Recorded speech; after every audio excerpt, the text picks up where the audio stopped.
Have you ever caught yourself overthinking everything that could go wrong? A racing mind, a tight chest, as if something bad was about to happen, even when everything seems fine on the outside. That suffocating feeling of anxiety doesn't come from the present, but from carrying too much of the future on your own. Constant worry, the feeling of being overwhelmed, the fear of failure, all of it drains your peace. And maybe today you're here because you're tired of fighting your own mind. What if I told you there's an ancient path to silence that storm without relying on anyone else? A wisdom born in times of chaos, loss, and extreme pressure. And yet it shaped unshakable men. Marcus Aurelius, Seneca, Epictetus. They faced everything we fear most: pain, loss, solitude, and still they found peace. They understood what many ignore, that mastering the mind begins with accepting what can't be controlled and focusing only on what truly matters. If this message found you today, maybe it's the right time. Maybe this is the answer your soul has been searching for through the noise. So if you want clarity, mental strength, and emotional freedom, subscribe to this channel now. Because what we're about to explore can change how you live, think, and respond to the world. And if you've made it this far, maybe this is exactly what you needed to hear. Have you noticed how anxiety always begins with a desperate need for control? It's like your mind wants to predict every scenario, avoid all pain, and make sure nothing goes off track. But ironically, the more you try to control everything, the more out of control you feel. Because the truth is, the world doesn't bend to our will, and when that's not accepted wisely, it becomes suffering. The Stoic understands that trying to dominate the uncontrollable is the fastest path to exhaustion. Epictetus taught, "Some things are up to us and some are not," and peace lives in that exact discernment. When you try to grasp what isn't in your hands, people's moods, unexpected events, other people's reactions, you hand over your serenity to chaos. Anxiety is fueled by the illusion that you must keep everything under control. But that's not power. That's a prison. Real power is internal. It's how you choose to respond, not what happens around you. Imagine someone holding sand in clenched fists. The tighter they squeeze, the more it slips through. That's how rigid control works in life. The fear of losing ends up making you lose even more: time, energy, relationships, and health. Stoic philosophy doesn't ask you to be passive. It asks you to direct your strength only to what's within your reach. When you understand this, a massive weight lifts from your shoulders. You stop fighting the uncontrollable and begin flowing with clarity. Marcus Aurelius wrote, "You have power over your mind, not outside events. Realize this and you will find strength." That's the first step to reducing anxiety, shifting your focus. Stop trying to control what's outside and start strengthening what's inside. Instead of panicking over what might happen tomorrow, train your mind to deal with what is happening now. And in this now, there is always something you can choose. Your response, your breath, your attitude. That is your real power. Start small. Take a deep breath when things go off track. Accept that life might unfold differently, and still work out. Trust that your calm is more valuable than the urge to control everything. That's what makes someone mentally strong. Not rigidity, but flexible discipline. The Stoic doesn't fight the storm, nor does he surrender to it. He observes, understands, and acts only where real impact is possible. And that is the secret to a lighter life. Comment below, "I release what I can't control." Let this phrase be your anchor when anxiety strikes. Every time your mind speeds up, repeat it silently and watch everything slow down. Now that you understand the cost of trying to control the world, let's move to the next step. Because there's another hidden source of anxiety that few people notice, and it's much closer than you think. How many times have you shaped your actions just to please others? Maybe you smile when you're tired, say yes when everything in you screams no, or pressure yourself for not being what others expect. That invisible effort drains your energy and builds silent anxiety. Because you're not really living, you're performing. And the more you try to fit in, the further you drift from yourself.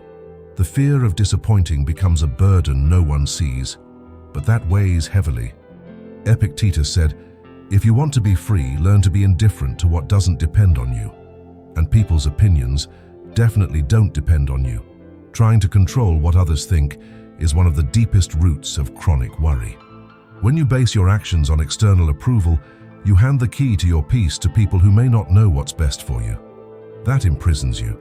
And where there is imprisonment, there can be no serenity. You don't need to be perfect. You don't need to prove anything to anyone. Stoic philosophy teaches us to focus on what we can control: our integrity, our intentions, our actions. Marcus Aurelius, an emperor who ruled with wisdom, said, "The best revenge is to be unlike those who caused you harm." In other words, your peace lies in being true even if that displeases some. Staying faithful to your values is more important than being accepted by everyone. Emotionally free people don't try to impress, they live with purpose. And that, curiously, attracts more respect than any artificial effort. When you stop constantly seeking validation, anxiety begins to fade. You allow yourself to make mistakes, to breathe, to be human. You no longer feel obligated to explain everything. And within that honest inner space, something rare is born: genuine peace. Start observing yourself. When you feel the need to please, ask, "Is this coming from my values or from fear of rejection?" That simple question can free you from countless unnecessary guilts. Seneca taught, "No wind is favorable to the sailor who doesn't know where he's going. When you live to please, you lose your direction. But when you live with clarity, the winds change, and you sail with lightness." Now that you understand how the pursuit of approval generates anxiety, let's explore another powerful point: the mental weight of trying to control the future. Because while you're busy trying to predict tomorrow, you may be forgetting to live today. And that's where Stoicism reveals its most practical power.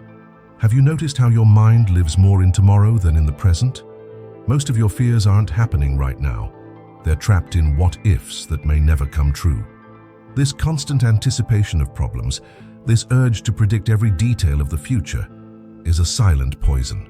Your body is here, but your mind is always there, fearing loss, expecting the worst, overanalyzing outcomes.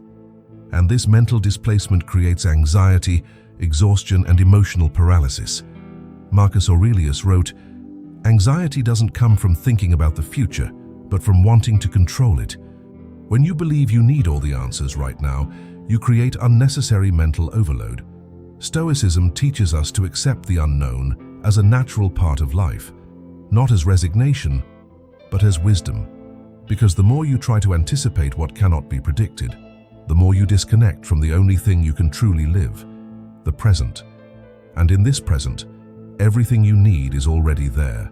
The anxious mind clings to control like a shield against fear. But that shield doesn't protect, it imprisons. The Stoic, on the other hand, trades control for preparation. They don't spend their days creating imaginary scenarios, they strengthen themselves to face whatever comes. Epictetus taught, "It's not things that disturb us, but our opinions about them. If tomorrow is difficult, be ready. But suffering in advance is paying the price for something that may never happen." Let's make this practical. Instead of asking, "What if it goes wrong?" start asking, "What can I control today?" That simple shift transforms anxiety into conscious action. Instead of freezing, you move. Instead of fearing, you prepare. Life doesn't demand certainty, it demands presence. And each time you anchor yourself in the now, you weaken the power of the fear that lives in the later.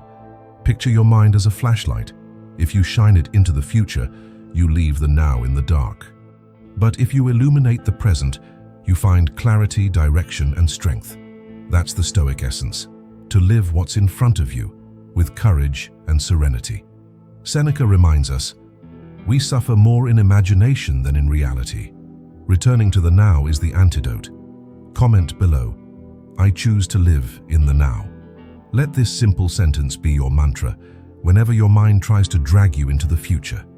Now that you understand the emotional cost of living in a time that hasn't arrived, let's dive into something even more subtle: how you relate to your own thoughts. Anxiety doesn't begin outside. It starts within, in the silent conversations you have with yourself. Racing, critical, repetitive thoughts, like a judge that never sleeps. You wake up tired before the day even begins, because your mind is already in attack mode, questioning everything, blaming yourself, fearing everything. And over time, you start to believe that these thoughts are you, but they're not. And that's the trap that keeps you imprisoned. Marcus Aurelius taught, "The soul becomes dyed with the color of its thoughts." In other words, what you repeat to yourself shapes your inner world. If you feed fear, failure, or guilt, your mind follows that path, and your body reacts with tension, insomnia, and anxiety. But Stoicism invites you to step back, to observe the mind rather than fuse with it. Because you are not your thoughts. You are the one who chooses what to do with them. Think of your mind as the sky, and your thoughts as clouds. Some are dark, others light, some heavy, but all of them pass. The problem begins when you grab those clouds and decide to live in them. The Stoic observes, identifies, and wisely chooses where to land their attention. They don't react to every mental impulse. They train presence, clarity, and silence. Because where there's inner silence, there's no anxiety. There's room for lucidity. Try this Stoic practice. Whenever a negative thought appears, ask yourself, is this useful? Is this within my control? Does this serve my growth? This mental filter helps you stop wasting energy on toxic ideas. Epictetus said, "It's not what happens to you, but how you react that matters." And the reaction starts within, in the filter you use to interpret your own thoughts. That filter defines your peace or your prison. You don't have to control every thought. You just need to choose which ones to feed. That changes everything. Instead of trying to shut down your mind, you learn to listen to it with wisdom. You notice when it's panicking, when it's lying to protect you, when it's replaying old wounds. And with that awareness comes freedom, because only those who don't know their minds are ruled by them. The Stoic doesn't run from the mind, they understand it. Now that you grasp the internal roots of anxiety, let's talk about a fundamental pillar to restore your peace: the power of silence. Because maybe what you need most right now isn't to do more, but to learn how to be still with intention. And that's where Stoicism reveals its greatest remedy. In a world where everyone is shouting to be heard, true power lies in those who know how to be silent. Not the silence that comes from avoidance, but the one that's born from wisdom. The silence that observes before reacting, that feels before judging, that listens to what the world ignores, the soul. We live surrounded by noise, both external and internal, and it suffocates peace. But the Stoic learned that the mind only heals when it finds space to breathe. Seneca said, "Nothing is truly ours except time." And when you fill every second with distractions, arguments, or hurry, you're selling your time for crumbs. Silence is the pause that restores. It's where you reconnect with what really matters. It's there that you hear what anxiety tries to drown out with urgency: your truth. The noise of the world is loud, but silence is essential. It doesn't need to prove anything. It simply exists. And that's enough. Mental peace doesn't grow in chaotic environments. It's born from the ability to silence the world so you can hear yourself. The Stoic values moments of introspection. They understand that speaking less can be a sign of strength, not weakness. That self-control is refined in silence. When you learn to quiet impulsive reactions, unnecessary opinions, and fear disguised as urgency, you begin to master your energy. And the result is a calm, grounded, unshakable presence. Have you ever tried spending just a few minutes in complete silence? No phone, no talking, no distractions? At first it feels uncomfortable, but soon something shifts. The mind slows down. Emotions settle. The body breathes differently.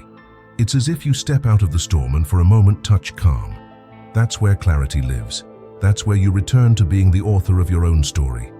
Epictetus taught, "We have 2 ears and 1 mouth, so that we can listen twice as much as we speak." This simple wisdom changes how you relate to the world. When you silence yourself, you begin to understand more, judge less, and act with precision.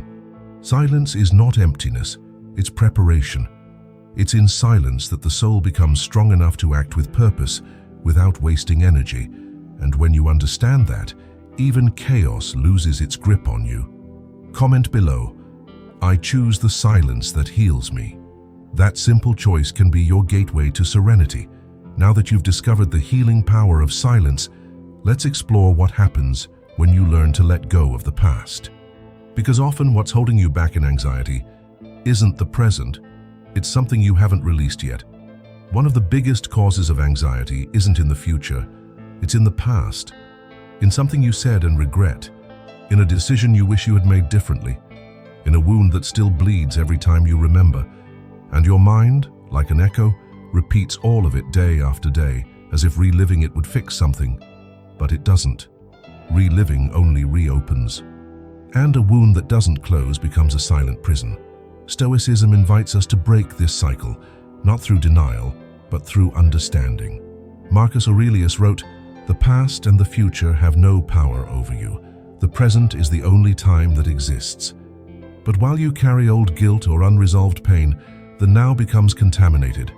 It's not about forgetting, it's about releasing the weight, about no longer fighting an old version of yourself, about accepting that you did the best you could with the awareness and tools you had, and that, though imperfect, was enough to move forward.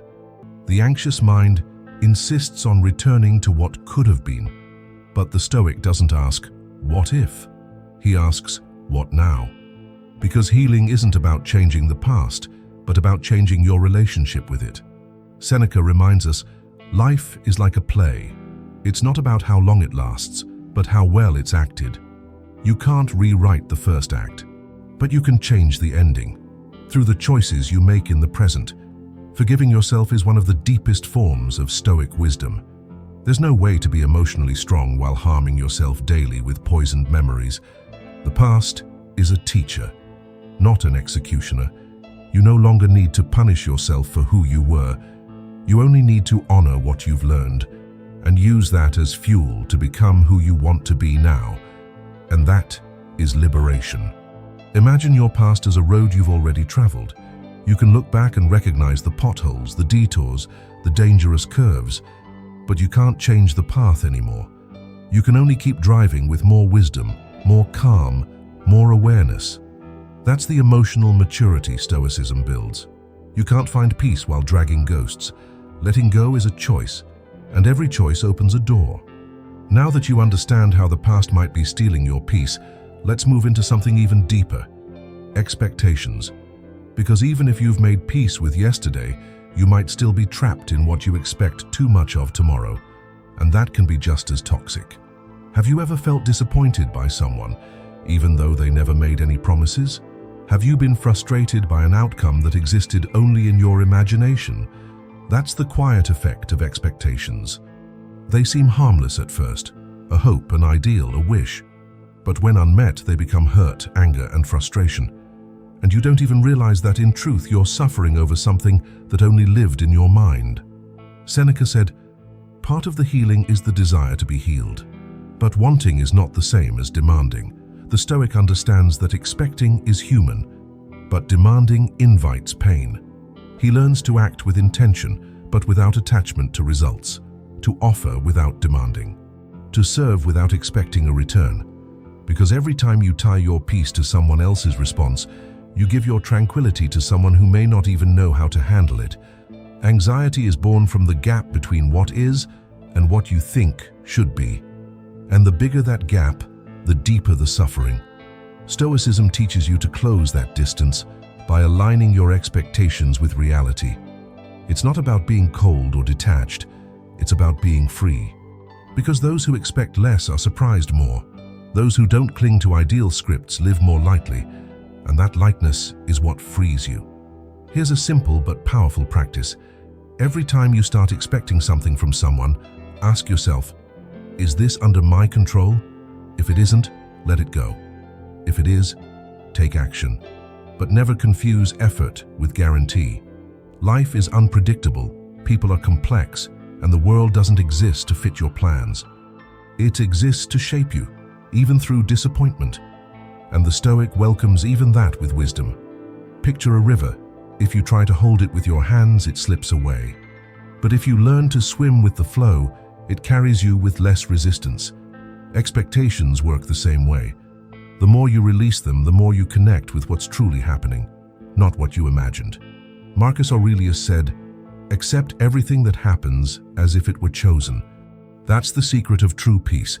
Act with purpose, accept with wisdom. Comment below, "I release my expectations to live in peace." That's a commitment to your emotional freedom. Now that you understand how expectations trap you, let's move on to the final and perhaps most powerful point: the importance of cultivating full presence. Because living in peace isn't about what's happening outside, it's about how you are inside. The mental peace you seek so deeply isn't in the past that's already gone, nor in the future that hasn't arrived. It's where few people actually live, in the now. Truly being present is rare, because the mind pulls you in every direction, fills you with alerts, worries, memories, and fears. But the present is quiet. And in that silence is what you need most: rest, clarity, and strength.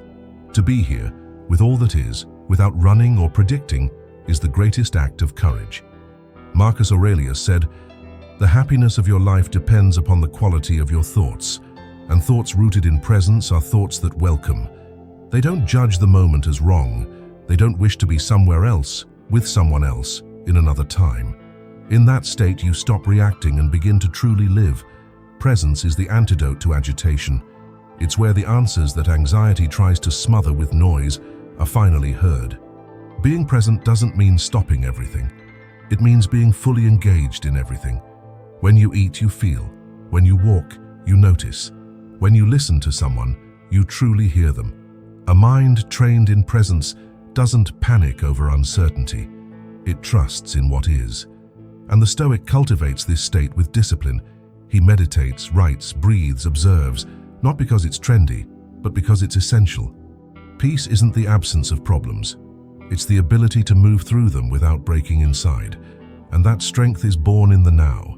You may have 1,000 things going on, but you can still be present with your breath, your thoughts, your reactions. That's self-mastery, that's freedom. Your body lives in real time, but your mind only lives when you choose to be with it.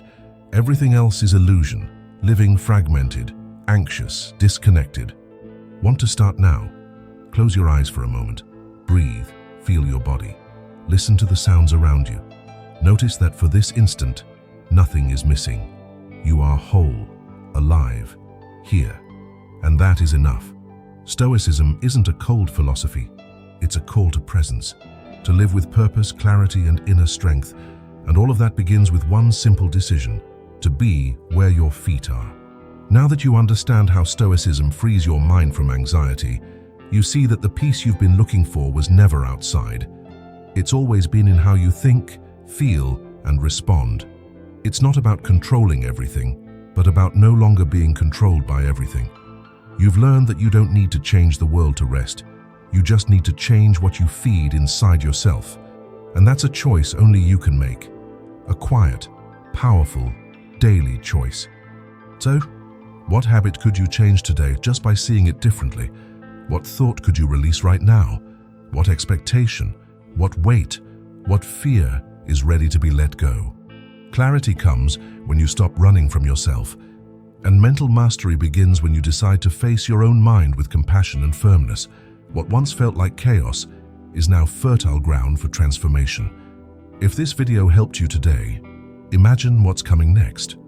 Click subscribe now and turn on notifications to continue this journey of mental strength, emotional clarity, and Stoic wisdom. Leave a comment sharing which lesson touched you most, and share this with someone who needs to hear it. Because when you change your mind, everything around you begins to change too. And that change starts now.